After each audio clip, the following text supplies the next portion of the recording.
نحمده ونستعينه ونستغفره ونؤمن به ونتوكل عليه ونعوذ بالله من شرور أنفسنا ومن سيئات أعمالنا من يهده الله فلا مضل له ومن يضلله فلا هادي له ونشهد أن لا إله إلا الله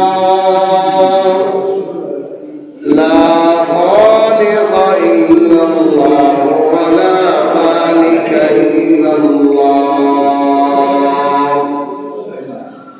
ونشهد أن سيدنا وسندنا وحبيبنا وطبيب قلوبنا ومولانا محمدا عبده ورسوله أما بعد فأعوذ بالله من الشيطان الرجيم بسم الله الرحمن الرحيم قل اللهم مالك الملك تؤتي الملك من تشاء وتنزع الملك ممن تشاء وتعز من تشاء وتذل من تشاء بيدك الخير إنك على كل شيء قدير وقال النبي صلى الله عليه وسلم من أحب لله وأعرض لله وأعطى لله ومنع لله فقد استكمل الإيمان أو كما قال عليه الصلاة والسلام بارك الله لنا ولكم في القرآن العظيم ونفعنا وإياكم بالآيات والذكر الحكيم ربي زدني علما ربي زدني علما رب اشرح لي صدري ويسر لي أمري واحلل عقدة من لساني يفقهوا قولي حقیقت میں وہی کامل حقیقت میں وہی کامل شکستہ دل جسے حاصل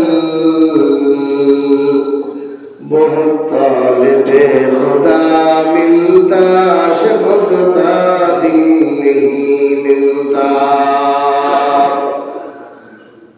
الہی یا الہی یا الہی رحم کن بر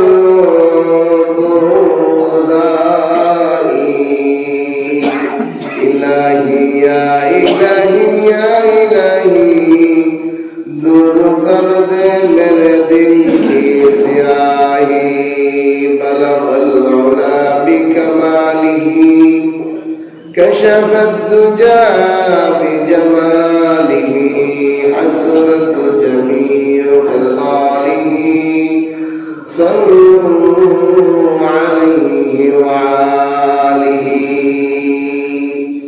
اللہ تعالیٰ لاکھوں کوٹی شکر و سجود মহান রব্বুল আলামিন জুমার দিন আযানের সাথে সাথে আল্লাহর ঘর মসজিদে আল্লাহ তাআলা দয়া করে মহব্বত করে ভালোবেসে আমরা নগণ্য বান্দাদেরকে আল্লাহর ডাকে সাড়া দিয়ে মসজিদে উপস্থিত হয়ে কিছু দিনই মুজাকারা করার তৌফিক দান করেছেন। এই জন্য অন্তরের অন্তঃস্থল থেকে কালিমাত শুকর আদায় করি আলহামদুলিল্লাহ।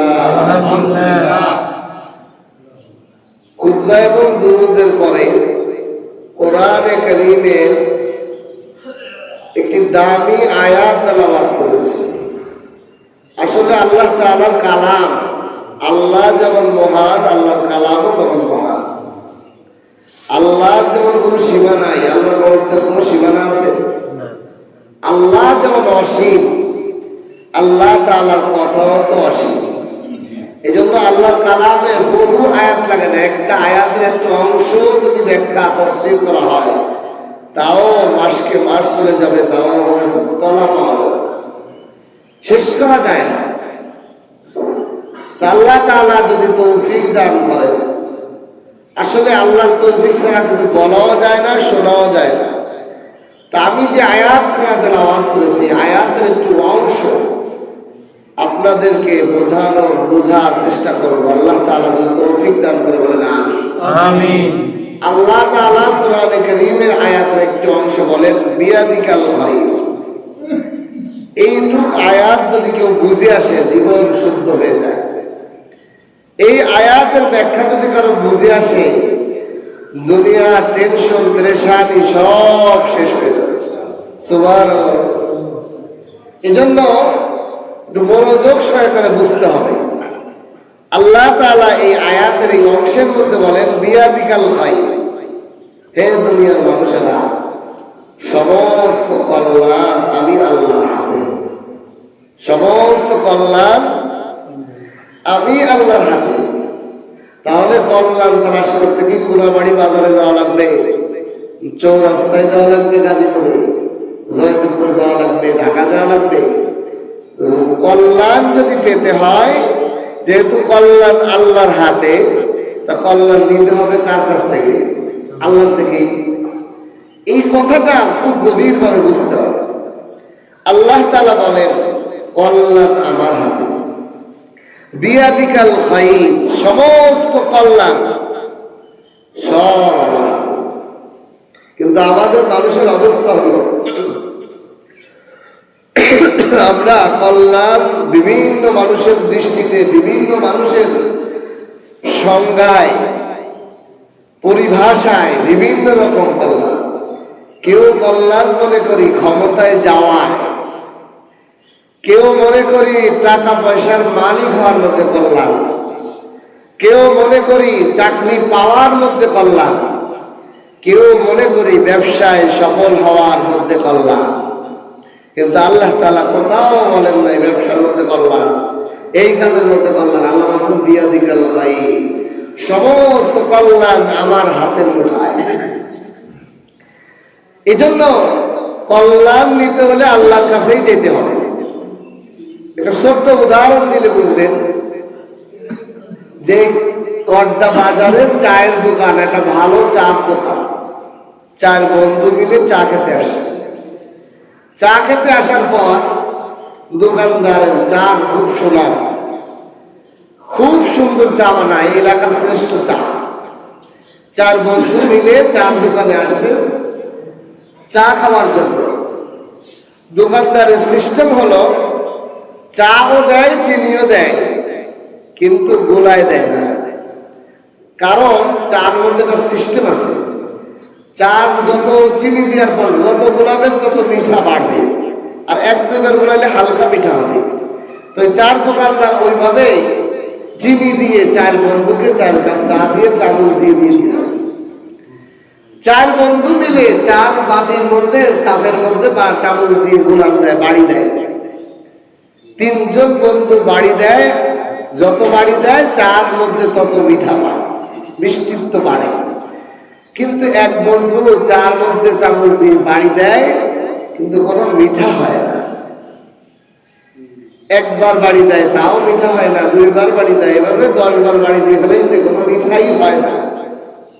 আচ্ছা বলেন, কিয়ামত পর্যন্ত এরকম বাড়ি দিলে মিঠা হবে? কারণ এর মধ্যে তো দোকানদার বলে চিনি দেয়, চিনি দেয় নেই। বাকি 3 জনের কাপে দিছে, একজনের কাপে ভুলে গেছে দিতে, মনে নেই। এখন ওই যার কাপে চিনি দেয় নাই সে যদি কিয়ামত পর্যন্ত ওরম চামচ দিয়ে গুলাইতেই থাকে, মিঠা খুঁজে পাওয়া যাবে? আল্লাহ আল্লাহ তাআলা বলেন, ও দুনিয়ার মানুষ, বিয়াদিকাল খাইর, সমস্ত কল্যাণ আমি আমার হাতে রাখছি। বান্দা, আমি তোমার টাকার মধ্যে কল্যাণ রাখি নাই, ব্যবসার মধ্যে কল্যাণ রাখি নাই, তোমার চাকরি বাকরি ক্ষমতার মধ্যে কল্যাণ রাখি নাই, বরং ওই জিনিসটাই তোমার জন্য কল্যাণ বানাই দিতে পারি। তুমি আমার দিকে না ফিরে তুমি ওই জিনিসের দিকে যাইতেছো, দৌড়াইতেছো, ওটার মধ্যে তো আমি কল্যাণ রাখি নাই। কল্যাণ তো আমার হাতে, আমি এখান থেকে যেই জিনিসের মধ্যে মনে চাই সেই জিনিসের মধ্যে রাখতে পারি। কোরআনে কারীমের, কোরআন হলো তাফসীরের জন্য সবচেয়ে, তাফসীরের চারটা দাম। আল্লাহর কোরআন দিয়ে কোরআনের তাফসীর, আল্লাহর কোরআনের তাফসীর হাদিস দিয়ে, আল্লাহর কোরআনের তাফসীর সাহাবা একরাম তাবে তাবেঈনের কওল দিয়ে, আল্লাহর কোরআনের তাফসীর মানুষের আকলে সালিম দ্বারা। তো কোরআনে কারীমে এই আয়াতের ব্যাখ্যায় আল্লাহ তাআলা অন্য আগা ঘটনা বর্ণনা করছেন। ঘটনাটা কি? আল্লাহ কয়, দুনিয়ার মানুষ তো, আমি যদি সেটি বলে দেই বিয়াদিকাল খাইর, আমার হাতে কল্যাণ, এটা বুঝবো না। এই জন্য আমি যুগে যুগে নবী পাঠাই, ঘটনার মাধ্যমে মানুষকে বুঝাইছি, চোখে আঙ্গুল দিয়ে দেখাইছি, গল্পের মাধ্যমে। দেখো, সমস্ত কল্যাণ আমি আল্লাহর হাতে, সমস্ত কল্যাণ আমি আল্লাহর হাতে। তোমরা আমার কল্যাণ যদি পেতে হয় আমার ধারণা ধরতে হবে, আমার সন্নিকটে আসতে হবে, আমি আল্লাহর দ্বারে আসতে হবে, আমি আল্লাহর দরবারে আসতে হবে, তাহলেই কল্যাণ তুমি পাবে। আল্লাহ তাআলা মূসা আলাইহিস সালাতু ওয়াস সালামকে, উনি একজন জলিলে কদর নবী এবং রাসূল, যার কাছে ও কিতাব আসছে তাওরাত, সবচেয়ে বড় কিতাব, আকৃতিগত বড়, কিন্তু মর্যাদায় কোরআন সর্বশ্রেষ্ঠ। কিন্তু আকৃতিগত ভাবে তাওরাত ছিল বিশাল, আসমান থেকে ডাইরেক্ট তাওরাতের লিখিত তকতির, বিলাসপুরের মতো বড় বড় তক্তার মধ্যে এরকম লিখিত ভাবে 30 পারা তাওরাত আল্লাহ তাআলা একবারে নাযিল করে দিয়েছেন, যেটা বইয়ে আনতে মুসা আলাইহিস সালামের 70টা উট লাগছে। বলেন সুবহানাল্লাহ। মুসা আলাইহিস সালামকে আল্লাহ তাআলা পরীক্ষা করার জন্য এই বিয়াদিকাল খাইর, সমস্ত কল্যাণ যে আল্লাহ তাআলার হাতে, এটা শিক্ষা দেওয়ার জন্য, এটা সবক দেওয়ার জন্য উনি আগে ওনাকে একটা ক্লাস দিলেন। মুসা, ওমা তিলকা বিয়ামিনিকা ইয়া মুসা, ও মুসা তোমার হাতে কি? আল্লাহ, ইয়া আসা, এটা লাঠি, এটা লাঠি আমার হাতে, এটাতে আমি ঘর দেই, এটাতে আমি ছাগল চড়াই, এটাতে আমি পাতা পাড়ি, বিভিন্ন হিংস্র প্রাণী থেকে ঠেকায়, বিভিন্ন ইত্যাদি এরা কাজ আমি করবো। আল্লাহ বলেন, তুমি তো ফজিলত বর্ণনা করলে যে এই লাঠি আমার উপকার, লাঠি দিয়ে আমি ঘর দেই, লাঠির মধ্যে কল্যাণ, লাঠি আমার অন্ত কিছু, লাঠি দিয়ে আমি ছাগল চড়াই, এত কল্যাণ, আল্লাহ দ্রুত লাঠি ফেলাও, লাঠি কলাম অকল্যাণ হয়ে যাবে। কল্যাণ আমি আল্লাহর হাতে। ও মুসা, তুমি মনে করতেছো লাঠি যদি আমার হাতে থাকে কোন শত্রু আমাকে আক্রমণ করতে পারবে না? লাঠি আমার হাতে থাকলে আমি ছাগল চড়াইতে পারবো, লাঠি আমার হাতে থাকলে আমি পাতা পেড়ে ছাগলকে খাওয়াইতে পারবো। ও মুসা, তুমি মনে করতেছো অনেক কল্যাণ এই লাঠির মধ্যে আছে, দ্রুত দ্রুত তুমি কল্যাণ নাই, এদের দ্রুত ফেলাও, এটা তোমার জীবন নাশের জন্য ভয়ঙ্কর হয়ে যেতে পারে। মুসা আলাইহিস সালামের ঈমান ছিল পাকা। আল্লাহর কথা বুঝে আসুক কথা না আসুক, মানে আমি তো নবী, ঠিক কিনা? নবীরা ঈমান পাকা না আমাদের মতো, কিল লেগে ফেলাবো আল্লাহ, আমার হাতে লাঠি থাকবে, আমি তো ভালো একটা জিনিস, আমি কেন ফেলাবো? মুসা আলাইহিস সালামের ঈমান ছিল তো পাকা। উনি বলেন, আল্লাহ যখন বলছে দেরি করে নাই, লাঠি ফেলে দিয়েছে, ফেলে দিতে দেরি বিশাল বড় অজাগার সাপ হইয়া গেছে। সুবহানাল্লাহ। আচ্ছা বলেন, কিছুক্ষণ আগে লাঠিটা উপকারী ছিল না? লাঠির মধ্যে অনেক কল্যাণ ছিল, এখন যে লাঠিটা সাপ হইল, এই সাপের সবলে মুসার জীবন চলে যাওয়ার পরম হবে কিনা? একটা দর্শনেই তো মানুষের জীবন চলে যাবে। এই সাপটা এখন অকল্যাণ হয়ে গেল। আল্লাহ পারেন কার হাতে কল্যাণ? আল্লাহর হাতে। বিয়াদিকাল খায়র, সমস্ত কল্যাণ আল্লাহ তাআলার কুদরতি হাতে। আল্লাহ তাআলা মুসা আলাইহিস সালামকে সবক দিলেন, মুসা আসলে কি লাঠির মধ্যে কল্যাণ না আমার হাতে? না, আল্লাহ আপনার হাতে। বুঝছো, যে লাঠি তোমার জন্য কল্যাণ করছিল ওই লাঠিরই তোমার জন্য অকল্যাণ বানিয়ে দিছি। ও মুসা, এবার আবার পরীক্ষা। এই অকল্যাণ কর সাপের তুমি লেজটা ধরো, খুঁজ ধরো সাপ। সাপটার লেজ ধরার সাথে সাথে সানুঈদুকা সিরাতাল উলা, আবার লাঠির পুনরায় লাঠি পরিণত হয়ে গেছে বিষাক্ত ক্ষতিকর সাপ, অকল্যাণকর সাপ। সেকেন্ডের মধ্যে কল্যাণ করাবার লাঠি হইয়া গেছে। সুবহান, কে বানান? আল্লাহ। বিয়াদিকাল খায়র, দুনিয়ার সব কল্যাণ আল্লাহ তাআলার হাতে। আল্লাহ তাআলা মুসা আলাইহিস সালামকে সবক দিলেন। আজ আমরা মনে করি টাকা পয়সা আমার কল্যাণ, কারো জন্য কল্যাণ হয়, কারো জন্য অকল্যাণ হয় না? যেই টাকার জন্য জীবন দিয়ে ফেলে, মাথার ঘাম পায়ে ফেলে, ক্ষমতার জন্য, টাকার জন্য, ব্যবসার জন্য, চাকরির জন্য হালাল হারাম বাছি না, অন্যায় ভাবে, অন্যায় অসৎ ভাবে আল্লাহর নাফরমানি করি আমরা ওটা অর্জন করি, ওইটাই আল্লাহ আমার আপনার জন্য অকল্যাণ বানাই দিতে পারে। আর আমি যেটা অকল্যাণ মনে করতেছি, আরে দোকানদারি তুই কেমনে মসজিদে আসি, কেমনে আল্লাহরে সিজদা দেই, এখানে তো কোনো লাভ নেই। দোকানদারি করলে একটা কাস্টমার আসবে, বেচা কিনা হইবে, তোমার নামাজে দেরিতেই যাইয়া মনে করতেছি কল্যাণ ওটার মধ্যে, কিন্তু এটার মধ্যে কোনো কল্যাণ পাইতেছি না। তো আল্লাহ এটার মধ্যেই কল্যাণ রেখেছে। যা আমরা দুই চোখে দেখি তা না। আল্লাহ তাআলা বলেন আমার হাতে কল্যাণ। আমি তোমরা যেগুলো জিনিসকে তোমরা অকল্যাণ মনে করো, ওই জিনিসগুলোকেই তোমাদের জন্য মহা কল্যাণ বানাই দিতে পারি। তোমরা যেই জিনিসগুলোকে তোমরা মহা কল্যাণ মনে করো, ওই জিনিসগুলোই তোমার জন্য বড় ভয়াবহ বিপদ বানাই দিতে পারি, অকল্যাণ বানাই দিতে পারি। এই সবক, এই ক্লাস হযরত মুসা আলাইহিস সালামকে আল্লাহ দিলে। এটা তো ক্লাস দিলেন। আগে স্কুলে মাদ্রাসায় ভর্তি হইলে কি দিতে হয়? পড়া দিতে হয়, ক্লাস দিতে হয়, সবক দেয়। উস্তাদে সবক দেয়, পড়া দেয়, যে শিখে আসবে, এটা ভালোভাবে শিখবা। তো মুসা আলাইহিস সালামকে আল্লাহ তাআলা একটা সবক দিয়েছে। এই ঘটনাটা প্রথমে, হে মুসা, তোমার হাতের মধ্যে ছিল কল্যাণকর লাঠি। এই কল্যাণকর লাঠিকে আমি সেকেন্ডের মধ্যে অকল্যাণ সাপ বানাই দিলাম। আবার তুমি এটাতে ভয় পেয়েছো, এটা তোমার জীবন ধ্বংস করে দিতে পারে। এই অকল্যাণকর সাপে তুমি, আমি বললাম ওটা ধরো, ওটার মধ্যেই কল্যাণ আছে। তুমি লেজটা ধরার সাথে সাথে আবার সেটা লাঠি হইয়া তোমার জন্য কল্যাণকর হয়ে গেল। কে দেয়? সব আল্লাহ করেনেওয়ালা। বিয়াদিকাল খায়র, সমস্ত কল্যাণের মালিক, সমস্ত কল্যাণ আল্লাহ তাআলার কুদরতি হাতে। আসলে এই বিষয়টা বুঝার আগে, আমিও যখন তাফসীর করার আগে এটা বুঝলাম যে আরে কোথাও জায়গাতে ইমামতি ছুটে গেছে, কোথাও জায়গাতে চাকরি ছুটে গেছে, এরকম হয় না আমাদের? আমাকে মন খারাপ হইতো, আমার মন খারাপ হয় না কেন? আমার চাকরি ছুটে যাওয়াই আর এক জায়গায় নতুন করে চাকরি দেওয়া নেওয়ার জন্য কল্যাণ হয়ে যায়। এমনও হয়েছে যে কোন মসজিদেই চাকরি নেই, সব জায়গাতে বিদায় করে দিচ্ছে, হঠাৎ করে দিচ্ছে, জান গা আপনি, আচ্ছা আলহামদুলিল্লাহ চলে আইছি। কারণ আমি মনে করছি ওটার মধ্যেই কল্যাণ। আল্লাহু আকবার।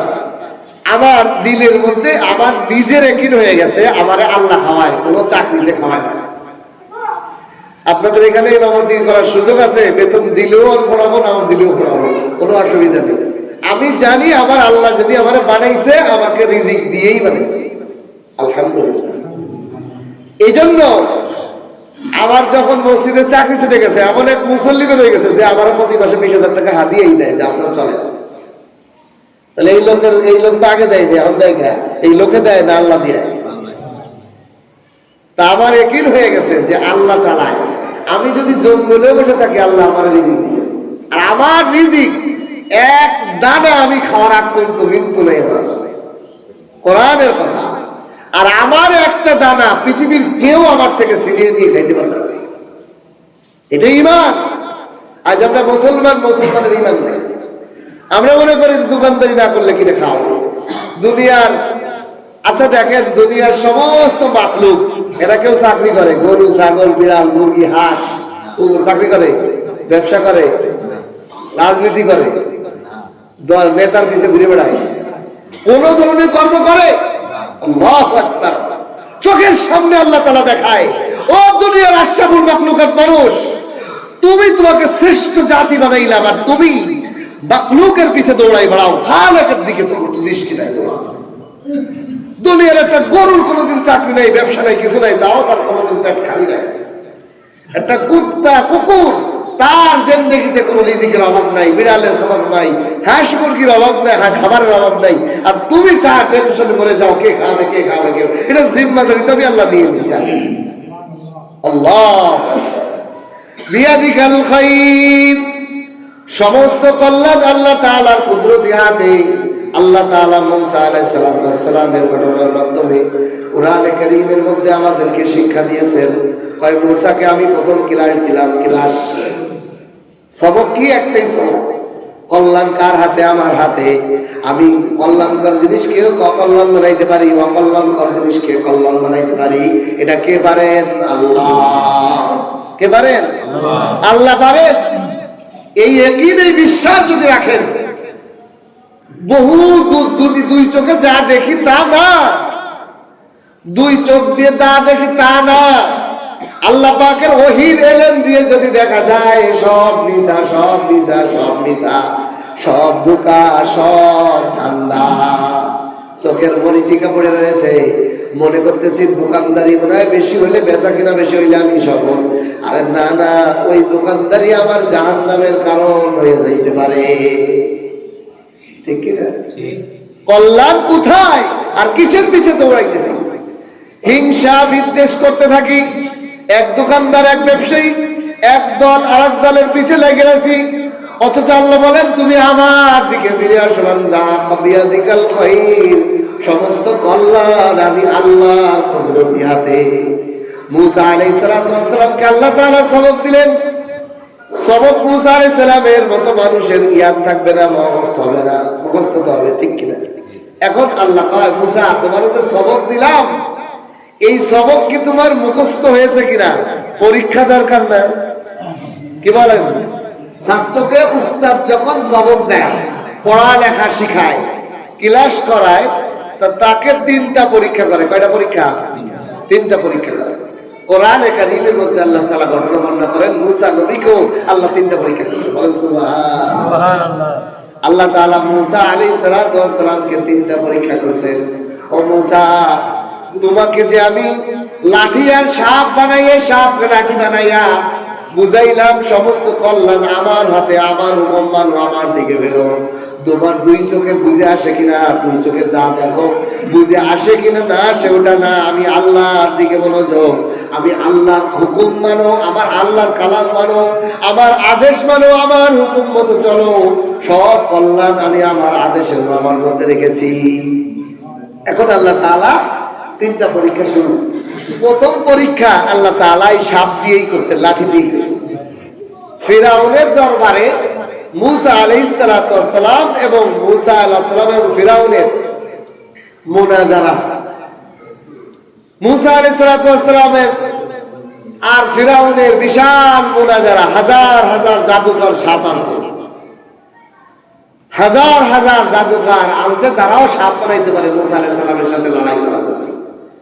আচ্ছা বলেন, ফিরাউনের যত জাদুকর আছে সমস্ত জাদুকর, এক নম্বর পরীক্ষা হইতেছে গেলাম, বুঝেন? সবক যে দিছে মূসা আলাইহিস সালামকে, যে সমস্ত কল্যাণ আমি আল্লাহর হাতে, তোমার কোন জিনিসের পর নির্ভর, দুনিয়ার কোন মাখলুকের প্রতি তুমি নির্ভর করবে না, আমি আল্লাহর দিকে তাকাই থাকি। মূসা আলাইহিস সালামের সামনে জাদুকর, মূসা আলাইহিস সালাম এবং তার ভাই হারুন এক পাশে, আর হাজার হাজার জাদুকর দুই অন্য পাশে। মুনাজারা শুরু। মুসা আলাইহিস সালামকে জাদুকররা বলে, হে আল্লাহর নবী, আপনি আগে জাদু প্রদর্শন করুন, তারপর আমরা করি। মুসা আলাইহিস সালাম বলেন, না না, ঠিক আছে, তোমরা আদব রক্ষা করে আমি নবীকে আগে বলছো, ঠিক আছে, তোমরাই আগে দেখাও, তোমরাই তোমাদের জাদু আগে প্রদর্শন করো। সমস্ত হাজার হাজার জাদুকরেরা তাদের লাঠি এবং দড়ি দিয়ে যে সাপ আছে, জাদুর সাপ, মুসা আলাইহিস সালামের দিকে ছেড়ে দিয়েছে। মুসা আলাইহিস সালামের দিকে হা করে আসতেছে সাপগুলা, একটা দুইটা সাপ, হাজার হাজার সাপ আপনার দিকে হাঁটে আসতেছে, তেড়ে আসতেছে, আপনাকে সবল দিবে, জাদুর সাপ। আচ্ছা বলেন, যুক্তি এবং আকলে কি বলে? আমার মুসা আলাইহিস সালামের হাতে আছে লাঠি, মুসা আলাইহিস সালামের আকলে বলে, ও মুসা, তোমার হাতে যদি লাঠি থাকে, সাপ যদি তোমার দিকে আসে, জোড়া বাড়ি মারো, বাড়ি চালাবা লাঠি দিয়ে, একটা সাপও তোমার কাছে যেন ভিড়তে না পারে। আকলে বলতেছে এটা, কিন্তু আল্লাহ বলতেছেন সবক যদি মনে থাকে তুমি লাঠিটা ফেলে দাও, লাঠিটা ফেলে দাও। বলেন বিয়াক্কেলের কাজ না, আমার দিকে সাপ আসতেছে, আমার হাতে লাঠি আছে, আমি লাঠিটা ফেলে দিয়ে নিরস্ত্র হয়ে যাব, সাপে আমাকে দংশন করবে, এই বিয়াক্কেলে বুদ্ধি কেউ মানবে? কিন্তু আল্লাহ বলেন, ওই যে বিয়াদিকাল ভাই, আমার আদেশ মানবা, এর মধ্যে কোনো যুক্তি আর তর্ক বলা চলবে না। আমি আল্লাহ বলছি, যা লাঠিটা ফেলে দাও, লাঠিটা ফেলে দিয়ে তুমি নিরস্ত্র হইয়া আমি আল্লাহর উপর নির্ভর করো। আমি আল্লাহর থেকে লাঠির দ্বারা কল্যাণ চেও না, আমি আল্লাহর কাছে কল্যাণ চাও। লাঠি তোমাকে বাঁচাইতে পারবে না, বাঁচানোর মালিক, কল্যাণ দেওয়ার মালিক আমি আল্লাহ। আমরা কি করতাম, লাঠি আছে, আরে ফোন দি, আগে লাঠিতে পার হইল, আগে লাঠির উপর ভর করে আমি আগে সাপকে তাড়াইনি, পরে লাঠি পেলাম। কিন্তু আল্লাহ তাআলা চোখে আঙ্গুল দিয়ে সারা দুনিয়ার মানুষকে দেখাইলেন। এটা কি কোরআনের ঘটনা? এটা তো আপনারা জানেন, কিন্তু আজকে যেভাবে বলতেছি এইভাবে শুনেন। সারা জীবন লাঠি আর সাপের মোছার ইচ্ছা চলছেন, কিন্তু এটা শিক্ষা নেই। আল্লাহ কয়, ও মুসা, লাঠিটা ফেলে দিয়ে নিরস্ত্র হয়ে যাও, লাঠিটা ফেলে দিয়ে নিরস্ত্র হয়ে যাও। আমার হাতে লাঠি আছে, সাপ আমার দিকে আসতেছে, আমি লাঠি ফেলাই দেবো, কোনো মুখাবির কথা না। কিন্তু মুসা আলাইহিস সালাম আকলের কথা শুনলেন না, পরীক্ষা সমাপ্ত নিয়েছেন। সব কল্যাণের মালিক কে? আল্লাহ। বিয়াদিকাল খায়র, সমস্ত কল্যাণ আল্লাহ তাআলার কুদরতি হাতে। মুসা আলাইহিস সালাম আকলের কথাকে বাদ দিয়ে, ও আকল, তোমার কথা অনুযায়ী আমি লাঠি দিয়ে জোড়া বাড়ি দেবো, দরকার নাই, আমার আল্লাহ বলছে লাঠি ছাড়াই আমার আল্লাহ বাঁচাইব, আমার আল্লাহ সমস্ত কল্যাণ দাতা। আমি লাঠিটা ফেলে দিলাম, আমার দরকার নাই, আমার সামনে কামড়া কার কাকড়, আমি আমার আল্লাহর দিকে মনোযোগ, আমি আমার মালিকের দিকে মনোযোগ। আমার আল্লাহ বলছে লাঠি ফেলে দিতে, নিরস্ত্র হয়ে যাও, একমাত্র আমি আল্লাহর উপর আস্থা করো। মুসা আলাইহিস সালাম লাঠি ফেলে দিতে দেরি নাই, আল্লাহ পাক লাঠিরে কি বানাইলেন? অজগর সাপ বানাইলেন, বিশাল সাপ, হাজার হাজার জাদুকরকে সাপ খাইয়ে ফেলাইল এক এক খামসা বলে, খাইয়া ফিরাউনের দিকে তাড়া। ফিরাউন কয়, মুসা আমারে বাঁচা, তোর সাপ ঠেকা। আল্লাহ আসলে আল্লাহ মুসা আলাইহিস সালাম যদি লাঠি হাতে রাখিয়ে পার হইতো, কয়টা সাপ মারত? আর আল্লাহর উপর নির্ভর করার জন্য সমস্ত কল্যাণ কে দান করছেন? সমস্ত সাপ, জাদুকরদের সাপ, এই মুসা আলাইহিস সালামের সাপে, এই লাঠির সাপে খেয়ে ফেলছে না? কে দেয় কল্যাণ? বুঝতে পারছেন? এক নম্বর পরীক্ষায় মুসা আলাইহিস সালাম পাস। আল্লাহ কয়, প্রথম পরীক্ষায় তুমি পাস করে গেছো, তুমি লাঠি নিয়ে সাপরে পিটাও নাই, তুমি আমি আল্লাহ বলছি নিরস্ত্র হয়ে যাও, তুমি আমার থেকেই কল্যাণ চেয়েছো, তুমি প্রথম পরীক্ষায় উত্তীর্ণ, যাও। সুবহানাল্লাহ। দুই নম্বর পরীক্ষা, হযরত মুসা আলাইহিস সালাম ফিরাউনের দরবার থেকে সমস্ত বনী ইসরাইলদেরকে নিয়ে পাড়ি দিতেছে, পলাইতেছে রাতের আলোয়। কেন জানেন? এর একটা হিস্ট্রি। বনী ইসরাইল, বনী শব্দের অর্থ হলো সন্তান, আর ইসরাইল শব্দের অর্থ হলো আল্লাহর বান্দা, হিব্রু ভাষায়। ইসরাইল হিব্রু ভাষায়, অর্থাৎ আরবি হলো আব্দুল্লাহ, বাংলায় হলো আল্লাহর দাস, আল্লাহর গোলাম। বনী ইসরাইল শব্দের অর্থ হলো আল্লাহর বান্দা। এই ইসরাইল নামটা কার? হযরত ইয়াকুব আলাইহিস সালামের দ্বিতীয় নাম হলো ইসরাইল। এই ইয়াকুব নবীর ইউসুফ আলাইহিস সালাম এবং তার ভাই একজন আর সৎ ভাই 10 জন, এই মোট 11 ভাই। ইউসুফ আলাইহিস সালাম সহ মোট ইয়াকুব নবীর 12টা সন্তান। এই 12টা সন্তানের বংশধরকে বলা হয় বনি ইসরাইল। বুঝতে পারছেন? এই যে বনি ইসরাইল, কোরআনের মধ্যে বনি ইসরাইল বনি ইসরাইল বনি ইসরাইল মানে ইয়াকুবের পুতেরা। বাংলায় যদি অর্থ করি ইয়াকুবের সন্তানেরা বনি ইসরাইল। এই বনি ইসরাইলের বংশের মধ্যে হযরত মুসা আলাইহিস সালাম এসেছেন, হারুন আলাইহিস সালাম আসছেন, বহু নবী আসছেন, হাজার হাজার লক্ষ লক্ষ নবী। তো এই বংশধরই তো মুসা। মুসা আলাইহিস সালাম তার বংশধরকে বাঁচাবে না? এই বংশধরকে ফেরাউন নিজের গোলাম বানায় তাদেরকে জুলুম অত্যাচার করত। এই জন্য আল্লাহর পক্ষ থেকে মুসা আলাইহিস সালামের কাছে আসছে, যাও এই ফিরাউনের দরবার থেকে তোমার বংশধরকে রাতের আধারে পালাই নিয়ে পালাও, এর দরবার থেকে, এর জুলুম অত্যাচার থেকে এদেরকে স্বাধীন করো। তো মুসা আলাইহিস সালাম রাতের অধীনে বনি ইসরাইলদেরকে নিয়ে রাতের আধারে দেশে পলাও। যাইতে যাইতে লোহিত সাগর এর পাড়ে গেছে। এদিক থেকে ফিরাউন সকালে উঠে দেয়, বনি ইসরাইলের তো বাদ হচ্ছে না, কোনো কাজকর্ম নাই, আমার গোলামরা গেল কই?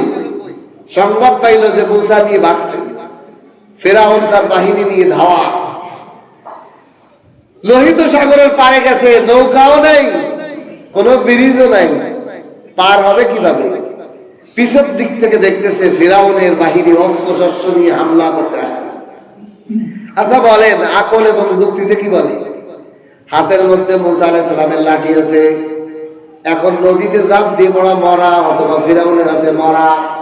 আকল বলতেছে, ও মুসা, তোমার হাতে যেহেতু লাঠি আছে, মরবাই যেহেতু মরবা, ফিরাউনের মাথায় একটা বাড়ি দিয়ে মরো, ঠিক কিনা?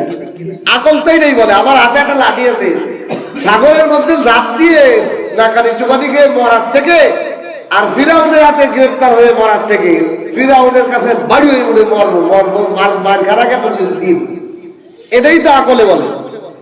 কিন্তু আল্লাহ বলেন না, ফিরাউনের মাথায় না, বিয়াদিকাল খাইর, সমস্ত কল্যাণ আমি আল্লাহর হাতে। ও মুসা, বাড়ি মারো মারো, ফিরাউনের মাথায় না, পানির মধ্যে। আকলে বুঝে আসে না, ফিরাউনের মাথায় বাড়ি মারলে না কাজ হবে, শত্রু বাহিনীর মাথায় বাড়ি মারলে কাজ হবে। পানিতে বাড়ি মারলে লাঠিটাই ভেঙে যাবে, আরো নিরস্ত্র হইয়া যাব। আল্লাহ কি কইলেন? আকলে তো এটা বুঝে আসে না।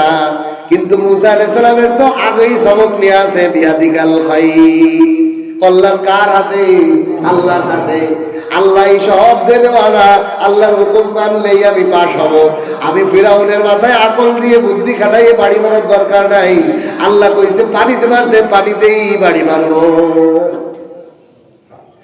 এই জন্য বলেছিল কয় কি মুসা আলাইহিস সালাম করে কি? শত্রু হলো পিছনে আর বাড়ি মারতেছে পানিতে। হ্যাঁ, মুসা নবী কি পাগল হয়ে গেল? আসলে কি পাগল হয়ে গেছে?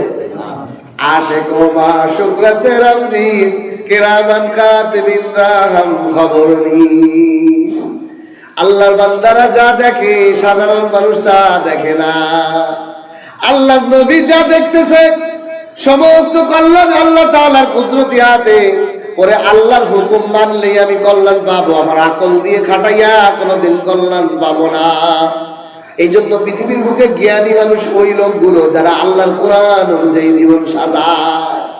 সারা দুনিয়ার মানুষ, ওয়ালাইকুম আসসালাম, আসেন, সারা দুনিয়ার মানুষ মনে করে যে এটার মধ্যে কল্যাণ, এটার মধ্যে কল্যাণ, কিন্তু আল্লাহ তাআলা কিসের মধ্যে কল্যাণ রেখেছেন এটা তো তারা দেখে না। মোল্লা মৌলবীরা কি পাইছে, মসজিদ মাদ্রাসা নিয়ে পড়ে থাকে, দুনিয়া বোঝে না, বোকা শোকা মানুষ, ঠিক কিনা? কিন্তু আসল কল্যাণ কার হাতে? আল্লাহ তাআলার কুদরতি হাতে। আল্লাহ বলেন, ও মুসা, মাথায় ফিরাউনের মাথায় বাড়ি নয়, বরং বাড়িটা মারো। কোথায়? বাড়িটা মারো পানির মধ্যে, বাড়ি মারো। মুসা আলাইহিস সালাম যখন পানির মধ্যে মারছে বাড়ি, আচ্ছা বলেন লাঠি ভেঙে গেছে? কি হয়েছে? বিশাল ব্রিজ হইয়া গেছে, রাস্তা হইয়া গেছে। কয়টা? একটা নয়, দুইটা নয়, 12টা রাস্তা। বলেন সুবহানাল্লাহ। 12টা রাস্তা কিনলে কি জানেন?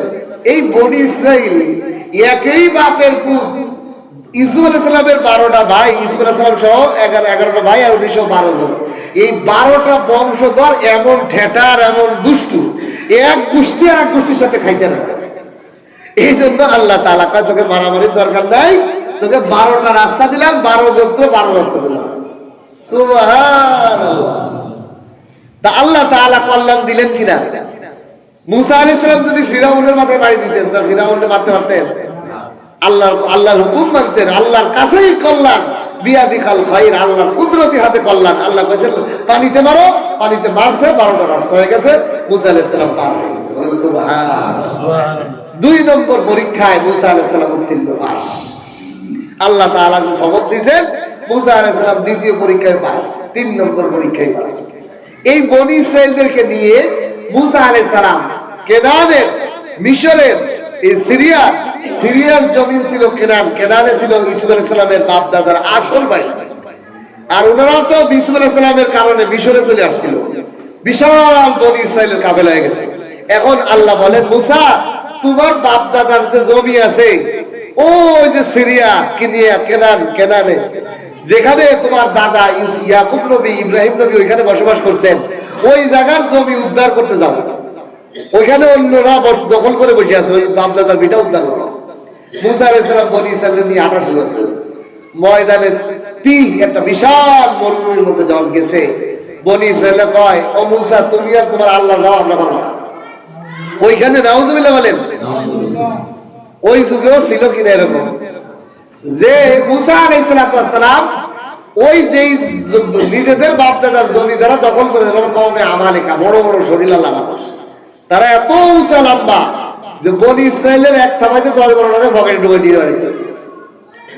এটার সংবাদ যখন বনি ইসরাইলরা পাইছে, তখন বলে যে মুসা আমরা পারবো না, তুমি আর তোমার আল্লাহ দাও। বলেন নাউজুবিল্লাহ।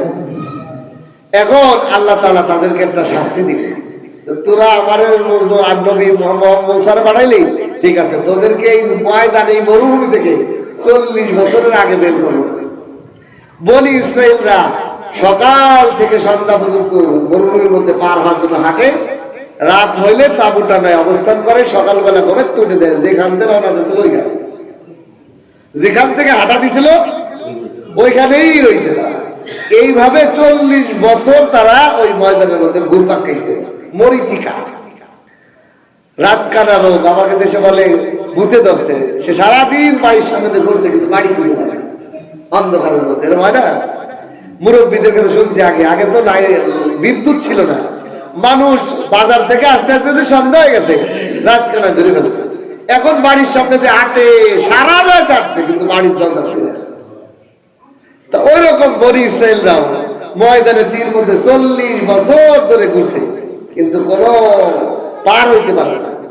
তা বনি ইসরাইল কয়, মুসা আমাদের তো পানি লাগবে। আমাদের কি লাগবে? মরুভূমির মধ্যে তো পানি নাই, আমাদের পানি লাগবে। আল্লাহ তাআলার পরীক্ষা এবার সামনে আসলো, 3 নম্বর পরীক্ষা। এখন যুক্তিতে বলে, মুসা তোমার হাতে আছে লাঠি, লাঠি দিয়ে তুমি বালি সরাও আর সবাই খুঁজতে থাকো, কূপ হইবে, পানি পাবে। যুক্তি তো এটাই বলে, আর তো কোনো অস্ত্র নাই, আছে একটা লাঠি, লাঠি দিয়ে মাটি সরাও আর মাটি খোঁজো, পানি পাওয়া যাবে। খুঁজতে খুঁজতে একসময় মরুভূমির তলে পাওয়া যাবে না। কিন্তু আল্লাহ বলেন, না না, ও মুসা বিয়াদিকাল খাইর, সমস্ত কল্যাণ আমি আল্লাহর হাতে। তোমার লাঠির মধ্যে কোনো কল্যাণ নাই, বরং তোমার লাঠিটা দিয়ে একটা পাথরের মধ্যে বাড়ি মারো। কিসের মধ্যে বাড়ি মারো? পানি লাগবে, মাটি খুঁজলে না পানি পাওয়া যাবে। আল্লাহ কয়, আকলে তো বুঝে আসে না, আল্লাহ কয় পাথরে বাড়ি মারো। পাথরে বাড়ি মারলে তো লাঠি যেটা আছে এটাও ভাইকে গুঁড়ো করে দেবে, আরো অকল্যাণ হয়ে যাবে। আল্লাহ বলেন, না না, কল্যাণ আমার কুদরতি হাতে। বিয়াদিকাল খাইর ইন্নাকা আলা কুল্লি শাইইন কাদির। আল্লাহ তাআলা কুদরতি ভাবে মুসা আলাইহিস সালামকে যে সবক দিয়েছিলেন, এইবার বার্ষিক পরীক্ষা। মুসা আলাইহিস সালাম কি লাঠিতে বাড়ি, পাথরে বাড়ি দিবেন না, এই লাঠি দিয়া মাটি খোঁজা শুরু করবেন। আকল এবং আল্লাহর পরীক্ষা পড়ে গেছে। এখন মুসা আলাইহিস সালাম তো আগে 2 পরীক্ষা দিয়েছে, ওনার কিছু অবকাশ মনে আছে না, যে আকলে যাবো যে তা না, আল্লাহ তাআলার কুদরতি হাতে হলো সমস্ত কল্যাণ। আল্লাহ যেটা বলে এটা বুঝে আসুক অথবা না আসুক, এটাই আমার মেনে নেওয়ার মধ্যে আমার জন্য কল্যাণ। ঠিক কিনা? মুসা আলাইহিস সালাম পাথরের মধ্যে লাঠি দিয়ে বাড়ি দিতে দেরি, পাথর থেকে 12টা ঝর্ণা জারি হইতে দেরি হলো না, বলেন সুবহানাল্লাহ। 12টা ঝর্ণা জারি হয়ে গেল। বনি ইসরাইলের 12টা গোত্র 12টা ঝর্ণা থেকে যার যে পরিমাণ পানি প্রয়োজন প্রতিদিন ওইখান থেকে ওই ঝর্ণা থেকে পানি নিয়ে পানি পান করতে থাকলো। আল্লাহ তাআলা এই 3টা ঘটনা কোরআনের কারীমের মধ্যে বুঝায়। কি বুঝাইলেন? ও দুনিয়ার মানুষ, অর্থ করি, ব্যবসা বাণিজ্য, ক্ষমতা, কোনো কিছুর মধ্যে কল্যাণ না, কল্যাণ আমি আল্লাহর হাতে। আমি যদি চাই ওই টাকার মধ্যে কল্যাণ দিতে পারি, আমি যদি চাই ওই টাকারাই তোমার জন্য মহা বিপদ বানাই দিতে পারি। আমি তোমার ব্যবসার মধ্যে কল্যাণ দিতে পারি, আবার ওই ব্যবসাটাই তোমার জন্য সবচেয়ে বড় কল্যাণ বানাই দিতে পারি। আমি তোমার ক্ষমতা তোমার জন্য কল্যাণকর বানাইতে পারি, আবার ওই ক্ষমতা তোমার জন্য অকল্যাণকর বানাই দিতে পারি। পারেন কিনা? কারোর জন্য ক্ষমতা বিপদ, কারোর জন্য ক্ষমতা কল্যাণ, কারোর জন্য টাকা কল্যাণ, কারোর জন্য টাকাই অকল্যাণের মূল হইয়া যায়, কারোর জন্য এটা বিপদ হইয়া যায়। কিতাবের মধ্যে একটা ঘটনা লেখে, এক বাদশা, সে আগের কালের বাচ্চারা তো জুলুম অত্যাচার করত, যে যত বাচ্চা রাজত্ব দখল করিয়ে তার ধন সম্পদ লুটে নিতে পারত, মানুষজন জনগণ হত্যা করে সব ধন সম্পদ নিজের কাছে জমা করত। আচ্ছা বলে, ধন সম্পদ কোনো খাওয়া যায়? যেন স্বর্ণ রূপা, এটা খাওয়া যায়? এটার মধ্যে মানুষ তো কি কল্যাণ পাইছে? আমি এখনো পাইনি, আল্লাহ কইছে কোনো কল্যাণ নাই। এটা একটা ধান্দা, স্বর্ণ রূপা এগুলো একটা ধান্দা, কিন্তু এর মধ্যে আসলে কোনো, ভাত খাইলে আমার পেটটা ভরে, আমার একটু মজা লাগে, আপেল খাইলাম আমার মুখে একটু স্বাদ লাগলো, আমি গোস্ত খাইলাম, মাছ খাইলাম, এটা তৃপ্তি পাইলাম। স্বর্ণ দিয়ে খালি স্বাদ, এটা একটা চোখের ধান্দা, একটা দুকার মধ্যে আমাদের মিলে আছে। তো এই বাচ্চা কোটি কোটি ধন রূপা বিভিন্ন রাষ্ট্র থেকে জমা করছে। জমা করার পর সে তার রাজভবনের আন্ডারগ্রাউন্ডের মধ্যে বিশাল একটা গোডাউন বানাইছে। এর মধ্যে খালি ধন ভান্ডার, স্বর্ণ রূপা, টাকা পয়সা, সব স্বর্ণের টাকা, রূপার টাকার কষ্টতে ঝনঝন ঝনঝনানো শব্দ, বিশাল গোডাউন বানাইছে। বানানোর পরে এটা মাঝে মাঝে স্বর্ণ রূপার লোভ আছে না, আল্লাহ তাআলা সূরা তাকাসুরের মধ্যে বলছে, আলহাকুমুত তাকাসুর হাত্তা যুরতুমুল মাকাবির। কবরে যাওয়ার আগ পর্যন্ত দুনিয়ার মোহ তাদেরকে ছাড়বে না। দুনিয়ার টাকা পয়সা, ধন সম্পদের লোভ মানুষকে জানো, এটা যদি কেউ মুক্ত হয়ে যেতে পারে, সেই দুনিয়ার বুকেই আল্লাহ পাকের জান্নাতি মানুষ। এই বাচ্চা ধন ভান্ডারের গোডাউনে মাঝে সাথে যায়, ওইখানে ধন ভান্ডার আতায়, ভাল লাগে, টাকা, স্বর্ণের টাকা, রূপার টাকা, ওর মধ্যে গড়ি খায়, স্বর্ণের টাকার মধ্যে শুয়ে থাকে, খুব মজা লাগে। তো দরজা খুইলা, সিন্ধুকের দরজা খুইলা ভিতরে গেছে। এখন ভিতরে অনেক চেম্বার, বিভিন্ন চেম্বারের, তো ওখানে যাই টাকা পয়সা আতাইতেছে। হঠাৎ করে তার সন্তান, একটাই রাজপুত্র ছেলে, সে দেখে কিরে আব্বার গোডাউন খোলা, চাবি ঝুলানো, তালা খোলা।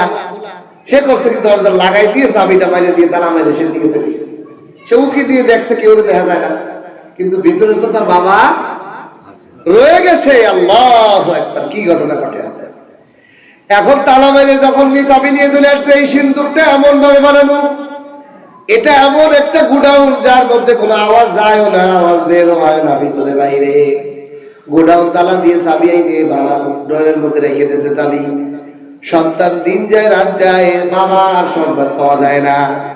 চারিদিকে এলান শুরু হয়ে গেল, শোক সংবাদ রাজাকে পাওয়া যাচ্ছে না। একদিন যায়, 2 দিন যায়, 1 সপ্তাহ যায়, রাজার কোনো সংবাদ পাওয়া যায় না।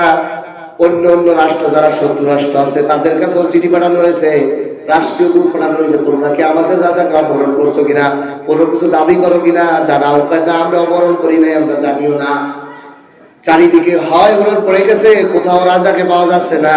রাজা তো স্বর্ণের মধ্যে বসিয়া যখন দরজার কাছে আসছে, দেয় তালা মারা, আর বার হইতে পারে না, চিল্লেইলেও আওয়াজ আসে না। একদিন যায়, 2 দিন যায়, রাজা পেশাব করে, পান করে, নিজের পায়খানা নিজে পান করে, খাবারের যন্ত্রণায় কোটি কোটি টাকা পয়সার মধ্যে আছে, কিন্তু তার পেটে ক্ষুধা নিবারণ হয় না। পিপাসার জন্য একটু পানিও নাই, একদিন যায়, 2 দিন যায়, শরীর দুর্বল হয়ে যাইতেছে। সে দেওয়ালের মধ্যে লেখে, আজকে আমি পিপাসার যন্ত্রণায় নিজের পেশাব পান করছি, ক্ষুধার যন্ত্রণায় আমি আজকে পায়খানা পর্যন্ত পান করছি, তবু আমি বাঁচতে পারতেছি না, আমি বড় অসহায় অবস্থায় এখানে রয়েছি, তোমরা কেউ বুঝতেছো না আমি এই গোডাউনের মধ্যে আটকা পড়ে আছি। এখন এই অবস্থায় রাজার 1 সপ্তাহ 2 সপ্তাহ যখন চলে গেছে, এখন রাজ্যের জনগণ মন্ত্রী এমপিদেরকে যখন বেতন দিতে হবে, এখন সন্তান করছে কি চাবি নিয়ে কয়, এখন তো কেউ রাজারে পাই যাচ্ছে না, কি করা যাবে তাহলে? এই রাজার ভবিষ্যৎ রাজা হলো এই রাজপুত, এখন তাকে রাজা বানাইয়া পরামর্শ করে কয়, ঠিক আছে তুমি আমার বেতন দাও। তো গোডাউনে চাবি খুলে দেয়, দেয় তার বাবা শুটকি মাছ হয়ে গেছে। বলেন নাউজুবিল্লাহ। কিসের ধন সম্পদ, কিসের পিছে আমরা পড়ি? এই ধন সম্পদের জন্য সে হাজার হাজার মানুষ মারছে, হাজার হাজার রাজ্য দখল করছে, এই ধন সম্পত্তি তার মৌতের আজকে কারণ হয়ে গেছে, ঠিক কিনা? এই জন্য বিয়াদিকাল হয়। আমি একটা মেসেজ পুরো আয়াতের এই কথাই বুঝতে চাচ্ছি যে আমরা যে ধান্দায় পড়ে আছি, এই ধান্দা বাদ দিতে হবে, আল্লাহর দিকে ফিরতে হবে, আল্লাহর হুকুমের দিকে ফিরতে হবে। আল্লাহর কাছেই কল্যাণ, সমস্ত কল্যাণ আল্লাহর কুদরতি হাতে। আল্লাহ যদি আপনি আল্লাহকে যদি পেয়ে যান, টাকা লাগবে না আপনার চলার জন্য, আল্লাহ কুদরতি ভাবে চালাবে। ব্যবসা লাগবে না, ক্ষমতা লাগবে না, সমস্ত ক্ষমতার ঊর্ধ্বে আল্লাহ আপনাকে দান করবে ক্ষমতা। আল্লাহকে যদি আপনি পেয়ে যান, আর আল্লাহকে যদি না পান, আল্লাহকে যদি ভাব করতে না পারেন, তাহলে সারা দুনিয়ার ক্ষমতা, টাকা পয়সা সব পাইও আপনি অপদস্থতার অকল্যাণের মধ্যে পড়ে থাকবে, ঠিক কিনা?